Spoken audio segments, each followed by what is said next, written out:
বিসমিল্লাহির রহমানির রহিম। আসসালামু আলাইকুম। আমি Shahrin Abedin, instructor physics, Akij engineering institute. সুপ্রিয় শিক্ষার্থী, আমি আজ তোমাদের জন্য ফিজিক্স প্রথম পত্র নিয়ে হাজির হয়েছি।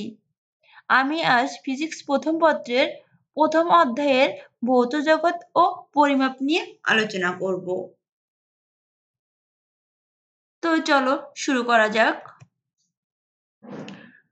প্রথম অধ্যায়ের শিরোনাম হচ্ছে ভৌত জগৎ ও পরিমাপ। ভৌত জগৎ ও পরিমাপ নিয়ে আলোচনা করতে গেলে আমাদের কিছু বিষয় নিয়ে কথা না বললেই নয়। সেই বিষয়গুলো হচ্ছে ভৌত জগতের প্রকৃতি, পরিমাপের মূলনীতি, রাশি, একক এবং মাত্রা।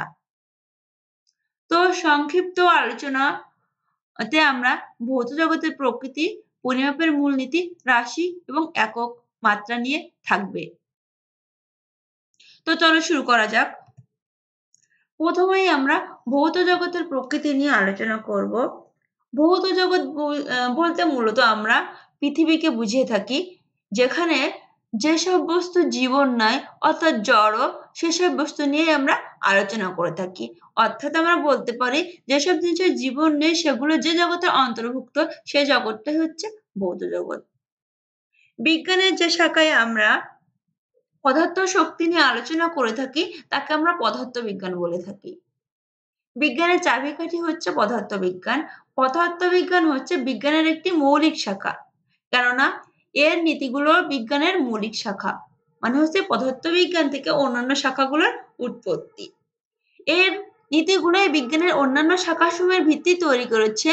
উদাহরণস্বরূপ, শক্তির সংরক্ষণশীলতা নীতি হচ্ছে পদার্থবিজ্ঞানের একটি নীতি, যা পরমাণুর গঠন থেকে শুরু করে আবহাওয়ার পূর্বাভাস প্রদান পর্যন্ত বিজ্ঞানের বিস্তৃত এলাকার মূল ভিত্তি। যদিও পদার্থ শক্তির অধ্যয়নই পদার্থবিজ্ঞানের মূল কাজ, কিন্তু পদার্থবিজ্ঞান পাঠের মাধ্যমে আমরা প্রকৃতির রহস্য উদ্ঘাটন করতে পারি। বিংশ শতাব্দীর শুরুতে পদার্থবিজ্ঞানীরা আবিষ্কার করেন যে পরমাণু ধনাত্মকভাবে আহিত নিউক্লিয়াস দ্বারা গঠিত, যার চারিপাশে ইলেকট্রন ঘোরে। পরবর্তী পরীক্ষা নিরীক্ষা থেকে পাওয়া যায় যে নিউক্লিয়াস প্রোটন ও নিউট্রন দ্বারা গঠিত। এখন পদার্থবিজ্ঞানীরা আবিষ্কার করেছেন যে প্রোটন ও নিউট্রন আরও ক্ষুদ্র কণা দ্বারা গঠিত। পদার্থবিজ্ঞানীদের অক্লান্ত পরিশ্রম ও আবিষ্কারের ফলে আমাদের প্রাত্যহিক জীবনযাপন আরো আধুনিক হচ্ছে। যেমন চিকিৎসা বিজ্ঞানের বিভিন্ন যন্ত্রপাতি আবিষ্কারের পাশাপাশি তেজস্ক্রিয় আইসোটোপ বিভিন্ন চিকিৎসায় ব্যবহৃত হয়ে রোগ নিরাময়ের ক্ষেত্রে অসামান্য অবদান রাখছে।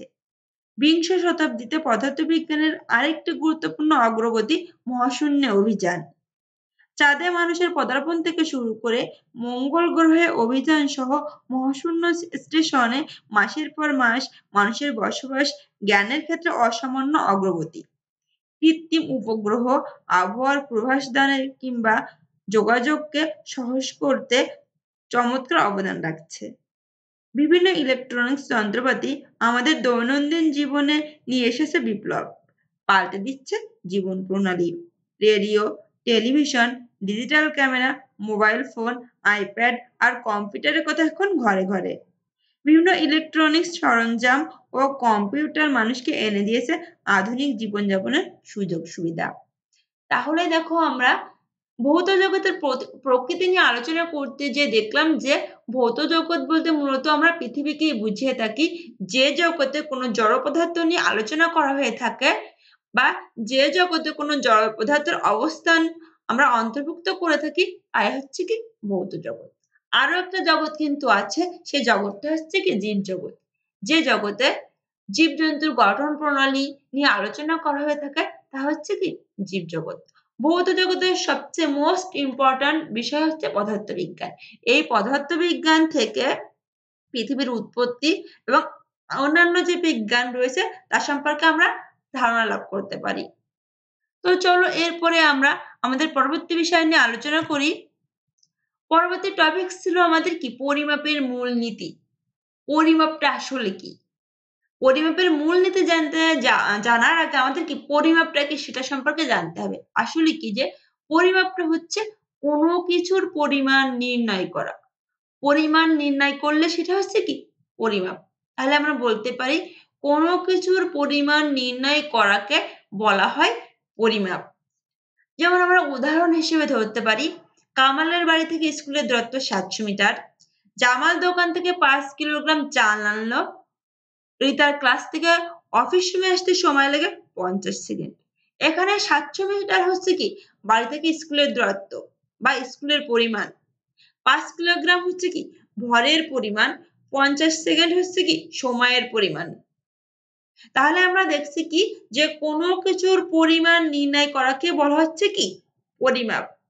কামালের বাড়ি থেকে স্কুলের দূরত্ব বোঝাতে আমরা ৭০০ মিটার ব্যবহার করছি, মানে কামালের বাড়ি থেকে স্কুলের দূরত্ব হচ্ছে কি ৭০০ মিটার।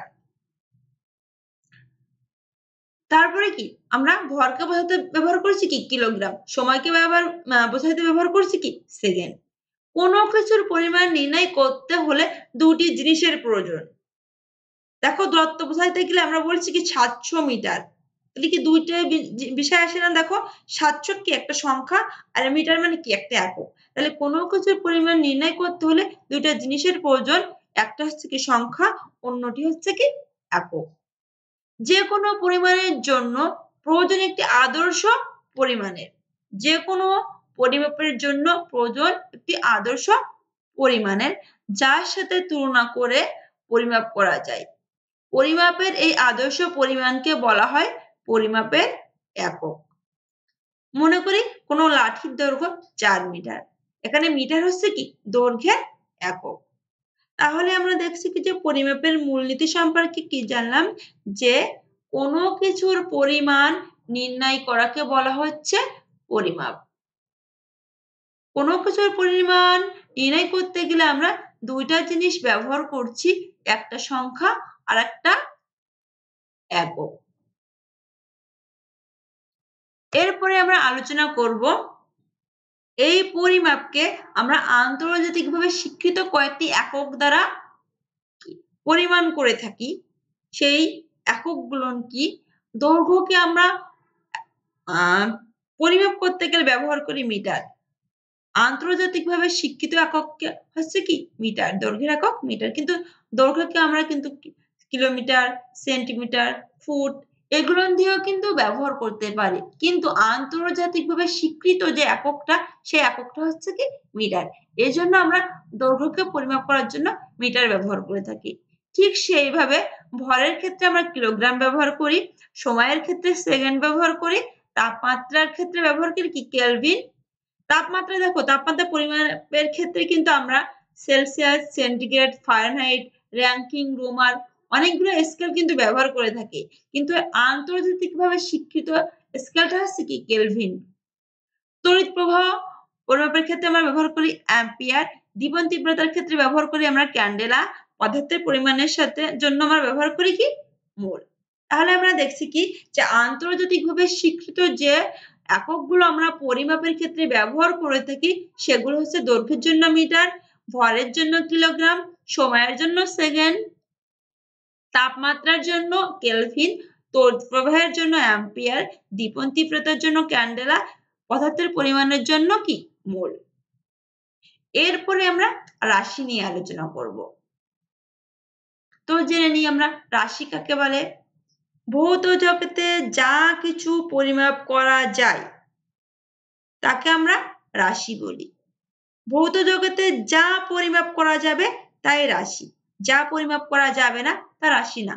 যেমন কি দৈর্ঘ্য, ভর, সময়, কাজ, বল, তাপ ইত্যাদি হচ্ছে কি রাশি। দেখো দৈর্ঘ্যকে আমরা পরিমাপ করছি কি মিটার দ্বারা, ভরকে আমরা পরিমাপ করছি কিলোগ্রাম দ্বারা, কাজকে আমরা পরিমাপ করছি কি দ্বারা জুল দ্বারা, বলকে আমরা পরিমাপ করছি কি নিউটন দ্বারা, তাপকে আমরা পরিমাপ করছি কি সেলসিয়াস, কেলভিন, তাপকেও আমরা কিন্তু জুল দ্বারা প্রকাশ করছি।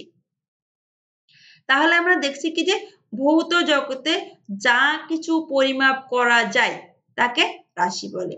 দেখো আমরা পরিমাপের ক্ষেত্রে বলছিলাম কি যে ভৌত জগতে যা কিছু পরিমাণ করা যায়, পরিমাণ করলে সেটা হচ্ছে কি পরিমাপ, আর পরিমাপ করলে সেটা হচ্ছে কি রাশি। রাশি দুই প্রকার, একটা মৌলিক রাশি আরেকটা হচ্ছে কি যৌগিক রাশি বা লব্ধ রাশি। এখানে আমি মৌলিক রাশি এবং যৌগিক রাশির কোনো সংজ্ঞা দেয়নি। নেক্সট ক্লাসে আমি মৌলিক রাশি এবং যৌগিক রাশির সম্পর্কে বিস্তারিত আলোচনা করব। কিন্তু এখানে আমি একটু সংক্ষিপ্ত আলোচনা করছি মৌলিক রাশি কি এবং যৌগিক রাশি কি। মৌলিক রাশিটা আসলে কি? যে রাশি স্বাধীন, নিরপেক্ষ, অন্য কোনো রাশির উপর নির্ভর করে না, বরং অন্য কোনো রাশি এই রাশির উপর নির্ভর করে, তাকে আমরা বলছি কি? মৌলিক রাশি। যেমন দৈর্ঘ্য, ভর, সময়, এগুলো হচ্ছে মৌলিক রাশি। যৌগিক রাশি, যৌগিক রাশির অন্য একটা নাম হচ্ছে লব্ধ রাশি। যে রাশিকে ভাঙলে এক বা একাধিক মৌলিক রাশি পাওয়া যায়, বা যে রাশি অন্য রাশির উপর নির্ভরশীল, যে রাশি অন্য রাশি থেকে লাভ করা যায়, তাকে আমরা বলছি কি? যৌগিক রাশি বা লব্ধ রাশি। যেমন বল, কাজ, এগুলো হচ্ছে যৌগিক রাশি। আমরা যে টপিকস গুলো নিয়ে আলোচনা করলাম, এই টপিকস থেকে যে গুরুত্বপূর্ণ প্রশ্নগুলো পরীক্ষায় আসে, সেই প্রশ্নগুলো নিয়ে এখন আমরা আলোচনা করব। তোমরা হয়তো জানো ডিপ্লোমাতে 3 ক্যাটাগরির প্রশ্ন আসে। এক হচ্ছে অতি সংক্ষিপ্ত, সংক্ষিপ্ত এবং রচনামূলক। এই ক্ষেত্রে মার্ক বন্টনের ক্ষেত্রে অতি সংক্ষিপ্ত প্রশ্নগুলো প্রতিটা প্রশ্নের জন্য মান থাকে 2 করে।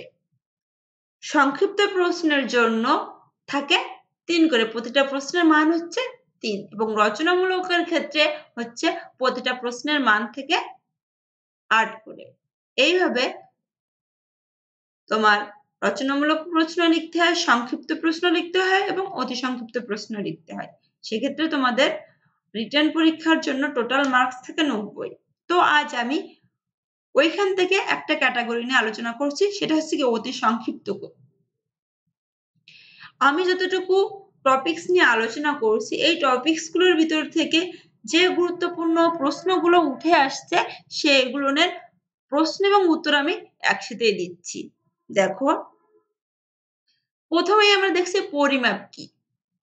পরিমাপের সংজ্ঞা আমি আগেও বলেছি, আবারও বলছি যে কোনো কিছুর মাপজোখের নাম হচ্ছে পরিমাপ। অর্থাৎ ভৌত জগতে যা কিছু পরিমাণ করা যায় তাই হচ্ছে পরিমাপ। 2 নম্বর প্রশ্ন হচ্ছে পদার্থবিজ্ঞানের বিভিন্ন শাখাগুলোর নাম লেখো। ভৌত জগতের সবচেয়ে মোস্ট ইম্পর্ট্যান্ট বিষয় হচ্ছে পদার্থবিজ্ঞান। এই পদার্থবিজ্ঞান কিছু শাখা নিয়ে গঠিত। এই শাখাগুলো সম্পর্কে আমরা আলোচনা করব। তো দেখছি যে পদার্থবিজ্ঞানকে বিশদভাবে আলোচনার জন্য নিম্নোক্ত শাখাগুলোতে ভাগ করা হয়েছে। শাখাগুলো হচ্ছে কি বলবিজ্ঞান, তাপবিজ্ঞান, শব্দবিজ্ঞান, আলোক বিজ্ঞান, তাড়িত চৌম্বক বিজ্ঞান, কঠিন অবস্থার পদার্থবিজ্ঞান, আধুনিক পদার্থবিজ্ঞান এবং ইলেকট্রনিক্স। তাহলে আমরা পদার্থবিজ্ঞান সম্পর্কে জানতে গেলে আমার এই 8টা শাখা সম্পর্কে পূর্ণাঙ্গ ধারণা থাকা লাগবে। এরপরে আমি আসি পরিমাপের মূলনীতি কি। দেখো, পরিমাপের সংজ্ঞায় আমরা বলছিলাম কি, কোনো কিছুর পরিমাণ নির্ণয় করাকে বলা হচ্ছে পরিমাপ। এই পরিমাণ নির্ণয় করতে যে আমরা 2টা বিষয়ের দিকে খেয়াল করছিলাম, একটা সংখ্যা আর একটা হচ্ছে একক। এই 2টাকে জুড়ে দিয়ে যদি আমরা একটা সূত্র তৈরি করি, তাহলে সেটা কি, সেই সূত্রটা হচ্ছে কি পরিমাপের মূলনীতি। তো পরিমাপের মূলনীতিকে আমরা যে সূত্রের সাহায্যে ব্যাখ্যা করছি, সূত্রটা হচ্ছে রাশির মাপ বা রাশির পরিমাপ সমান সংখ্যা গুণ একক। এই ছিল আমার আজকের মতো তোমাদের জন্য সংক্ষিপ্ত আলোচনা। এই আলোচনায় যদি কারোর কোনো সমস্যা থেকে থাকে, পরবর্তী ক্লাসে আমাকে কমেন্টস করে জানাবা। সেই পর্যন্ত তোমরা ভালো থাকো। আসসালামু আলাইকুম।